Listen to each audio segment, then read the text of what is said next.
So hey guys, welcome to my channel Zoology Vibes. Hope you all are good and fine. So आज हमारा lecture number 3 है phylum nematodes का. आज के lecture में हम क्लासिफिकेशन करेंगे और प्रीवियस लेक्चर में हमने इसके जनरल कैरेक्टरिस्टिक्स फीचर्स पढ़े थे नेमाटोड्स के. आज हम इसकी क्लासिफिकेशन करेंगे. बेसिकली जो फाइलम नेमाटोड्स हैं इनको दो क्लासेस में डिवाइड किया गया है on the basis of presence और एब्सेंस ऑफ फाजमीट्स. फाजमिट्स एक कीमो रिसेप्टर्स होते हैं. एक ऐसे रिसेप्टर्स होते हैं, सेंसरी ऑर्गन्स होते हैं जो केमिकल्स को सेंस करते हैं. जो केमिकल आसपास सराउंडेड है उनको सेंस करने का काम फाजमिट्स का रहता है. ये बेसिकली पेयर्ड ऑर्गन होते हैं, सिंगल नहीं पाए जाते हैं, पेयर्ड होते हैं. हम स्टार्ट करते हैं अपने जो अपना हमारा पहला क्लास है सेक्रेनेटिया.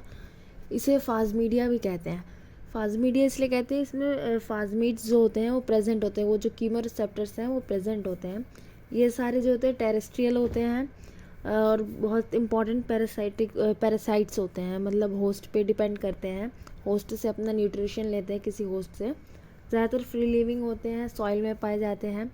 एम्फिड जो होते हैं सेंसरी स्ट्रक्चर वो पोर लाइक होता है और लिप्स के साइड मतलब एंटीरियर साइड में लोकेट करता है. जो एम्फिड होता है वो एंटीरियर साइड में लोकेट करता है और जो फाजमिड होता है वो पोस्टीरियर एंड पे लोकेट करता है. इनके फाजमिड इनके पोस्टीरियर एंड में लोकेट करता है. एपिडर्मल सेल्स आर यूनी और मल्टी न्यूक्लिएटेड. जो एपिडर्मल सेल्स होते हैं या तो वो यूनी न्यूक्लिएटेड होते हैं या वो मल्टी न्यूक्लिएटेड होते हैं. एक्सक्रीटरी ऑर्गन जो होता है इनका कैनाल होता है. एक्सक्रीटरी ग्लैंड्स होते हैं और एक्सक्रीटरी कैनाल्स दोनों प्रेजेंट होते हैं. एक्सक्रीटरी ऑर्गन के तौर पे दोनों प्रेजेंट होते हैं. इसका जो एग्जांपल है वो है एस्कैरिस, एनसाइक्लोस्टोमा, एंटाब्रिस, वुचेरेरिया हैबिटिडी. ये इसके एग्जांपल्स हैं.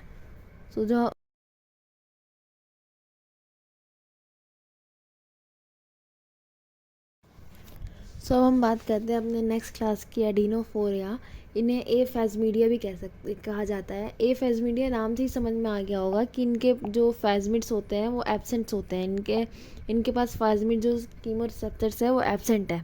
ये जो होते हैं ज़्यादातर फ्री लिविंग होते हैं. टेरेस्ट्रियल में भी पाए जाते हैं. इनके कुछ जो वॉर्म्स होते हैं वो पैरासिटिक भी होते हैं और ये फ्रेश वाटर में भी पाए जाते हैं, मेरीन में भी पाए जाते हैं. इनके जो एम्फिड्स होते हैं, जो लिप्स के साइड एंटीरियर साइड जो प्रेजेंट होते हैं, उनके शेप बहुत अलग अलग होते हैं, वेरियसली शेप्ड होते हैं उनके. और इनके पास कोई फाजमिट्स नहीं होता है, दे लैक फाजमिट्स. एपिडर्मल सेल जो इनका यूनिन्यूक्लिएट होता है, मतलब एपिडर्मस में एक सेल ही प्रेजेंट होगा, मल्टी न्यूक्लिएट नहीं होते. जैसे इससे पहले जो क्लास थी वो यूनी न्यूक्लिएट भी हो सकती थी, वो मल्टी न्यूक्लिएट भी हो सकती थी. मेंबर्स पे डिफर करता था. इनका जो एक्सक्रीटरी ग्लैंड है वो प्रेजेंट होता है और कोई एक्सक्रीटरी कैनाल नहीं होता. इससे पहले जो हमने क्लास पढ़ी उसमें excretory gland and excretory canal दोनों प्रेजेंट होते हैं. इसका एग्जांपल है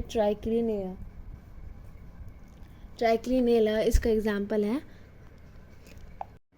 अब हम बात करते हैं कुछ ऐसे पैरासाइटिक नेमाटोड्स की जो लीवर्स में, जो इंटेस्टाइन में पाए जाते हैं और बहुत अलग डिजीज़ कॉज करते हैं. जो फर्स्ट हम बात करते हैं वो है एस्कैरिस ल्यूम्ब्रिकॉइड्स. एस्कैरिस ल्यूम्ब्रिकॉइड्स जो है ह्यूमन के इंटेस्टाइन में प्रेजेंट होता है और कभी कभार बहुत सीरियस डिजीज़ कॉज कर देता है अगर हम टाइम से इस पर ध्यान ना दें. ये हमारे इंटेस्टाइन की जो पैसेज होती है उसको ब्लॉक कर देता है, बहुत ज़्यादा रिप्रोड्यूस करके उस पूरे एरिया को ब्लॉक कर देता है, जिससे बहुत तरह तरह की बीमारियां भी हो सकती है. नेक्स्ट जो है वो है एस्कैरिस मेगालोसिफेला. ये जो है हॉर्स के इंटेस्टाइन में पाया जाता है और इसके बहुत सारे एग्जांपल है, जैसे पिनवॉर्म, एंटेरोबिस वर्मेनिकुलेरिस, ट्राइकाइनावॉर्म, ट्राइकिलिना, स्पेरियल्स.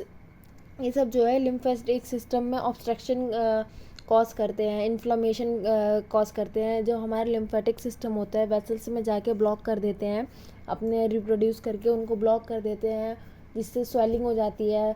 पूरा जो सिस्टम में लिम्फेटिक वो वेन होती है, जो वेसल्स होते हैं वो सूज जाते हैं इनके ब्लॉकेज की वजह से.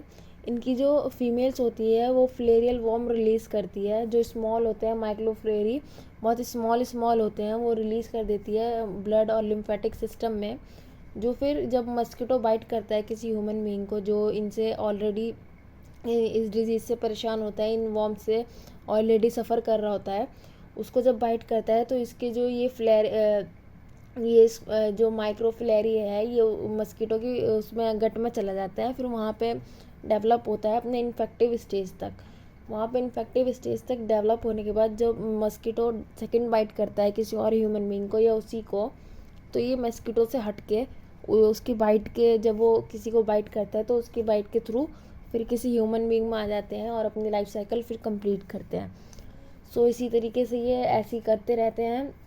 ये जितने एग्जांपल्स देखे हमने, मस्कीटो के थ्रू 2 होस्ट पे डिपेंड करते हैं, एक ह्यूमन बीइंग और एक मस्कीटो 2 होस्ट पे डिपेंड होकर अपनी लाइफ साइकिल को पूरा करते हैं।